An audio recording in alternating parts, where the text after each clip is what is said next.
শত্ৰু ৰাষ্ট্ৰ পাকিস্তানৰ পৰা অহা এটা ফোন কলৰ বাবে বিপদত পৰিছে শুৱালকুছিৰ এটা পৰিয়াল। নিশা হীৰক কলিতা নামৰ ব্যক্তিজনৰ ঘৰত অভিযান চলাই তদন্তকাৰী সংস্থাটোৱে। ইতিপূৰ্বে পৰিয়ালটোৰ ৩ সদস্যক বিশেষ ফোন কলৰ বাবে জেৰা চলাইছিল নিয়াই। বিশেষ মোবাইল ফোনটোৰ লগতে আন কেতবোৰ নথিপত্ৰ পৰীক্ষা কৰিছে তদন্তকাৰী সংস্থাটোৱে। এবছৰ পূৰ্বে পৰিয়ালটোৰ ৰূপালী কলিতা নামৰ যুৱতীগৰাকীৰ মোবাইললৈ আহিছিল পাকিস্তানৰ ফোন কল। অজ্ঞানবশত ফোনটো ৰিচিভ কৰাৰ পিছতেই তদন্তৰ আওতাত সোমাই পৰিছে এতিয়া পৰিয়ালটো। তেতিয়াতো কি একো কোৱা নাই, বাছ 5টামান মিছ কল হৈ আছে। মিছ কল হৈ থাকোঁতে তাৰপিছত এনেই 5 ছেকেণ্ডমানৰ কাৰণে ফোনটো ৰিচিভ কৰা গৈছিল। বাছ সিখনদয়ে আৰু ফোন আহিছিলে, ফোন অহাটো হয়, কিন্তু কিহৰ কাৰণে ফোন কৰিছে, কৰিব ফোন কৰিছিলে ময়ো নাজানো, আমাৰ বাইদেউও নাজানে এইবিলাক। পাকিস্তানৰ নম্বৰ বুলি গম পোৱা নেকি? আমিতো গম নাপাওঁ।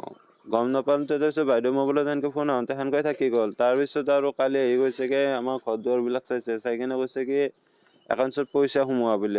আমাৰতো একাউণ্টছত পইচা সোমোৱা নাই। সিহঁতে পইচা এমাউণ্ট এটা কৈছিলে, কিন্তু সেইটো মোৰ একাউণ্টছত নোসোমায়, যিহেতুকে মোৰ জিৰ' বেলেঞ্চৰ একাউণ্ট হয়। গতিকে ইমান পইচা নোসোমায়। বাছ সেইটো এটা সন্দেহ কৰিছে। বাকী আমাৰ মোবাইল চোবাইলবিলাক ৰাখি থৈ দিছে তাতে। চাৰ্ভাৰত কিবা চাৱাৰ কথা আছে আজি আমাক মাতিছে, মাতি কিনে মোবাইলটো লৈ আহিব দিছে আৰু। বাকী চাহ চিতা হ'ব তাতে। বাছ এইখনতে সোধা পিছা কৰিছে। তাৰপিছত একো নাই, অলপমান দেৰি কথা পাতিলোঁ, হেলৈ লগাইছোঁ, একো নকয়। বাছ কাটি দিছোঁ, সেয়ে। একদিন অডিঅ' কল আহিছে, কি কৰি আছা, কি খবৰ, সেইটোৱে সুধিছে। অসমীয়াত হৈছে? নহয়, হিন্দীত। হিন্দীত সুধিছে। আৰু একো কৰা নাই।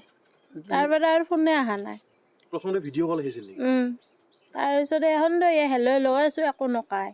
আন্ধাৰ মুন্ধাৰ দেখাই থাকে, সেয়ে। কিমানবাৰ কল কৰিছিল? নাই, একবাৰে ভিডিঅ' কল।